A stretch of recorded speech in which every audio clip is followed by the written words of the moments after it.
Welcome back to Chronicles on the Focus, the podcast that dives deep into the lives of history's most fascinating figures. I'm your host, Bob, and with me, as always, is the effervescent Alice. Hey everyone. And Bob, today's subject is a real banger, a composer so legendary, his name practically is classical music itself. We're talking, of course, about Ludwig van Beethoven. Beethoven, the man, the myth, the maestro who practically wrestled symphonies from the very fabric of existence while battling profound deafness. It's a story that's more dramatic than any opera. Alice, did you know, for instance, that his early life wasn't exactly a bed of roses? Oh, it was a total dumpster fire. His father, Johann, was a raging alcoholic who tried to push young Ludwig into being a child prodigy. Imagine the pressure. Beethoven started piano lessons at age 5, and his dad would drag him out of bed for late-night practice sessions. Talk about a lack of work-life balance. Apparently, his teacher, Tobias Pfeiffer, was also an insomniac, so those late-night sessions were a regular thing. Poor kid. The poor guy. And it didn't stop there. Beethoven's mom also died when he was relatively young, further adding to his difficult upbringing. But despite this tumultuous start, he managed to find solace with the von Breuning family. They gave him a sense of family and even helped refine his manners.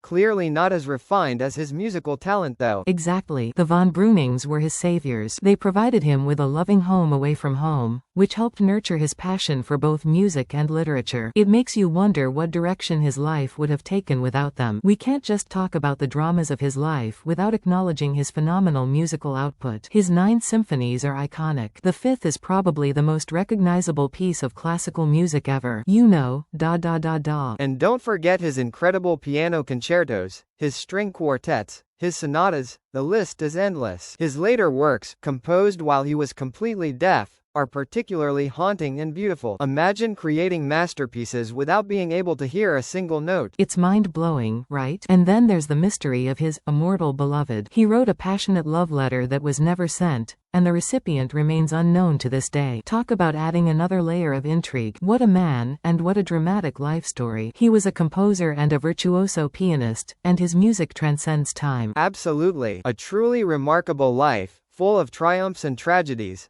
all culminating in a legacy that continues to inspire and move us centuries later. So next time you hear the majestic strains of Beethoven's 5th, remember the man behind the music, a complex, passionate, and ultimately unforgettable genius. That's right. Thanks for listening, everyone. Join us next time for another fascinating chronicle on the Focus.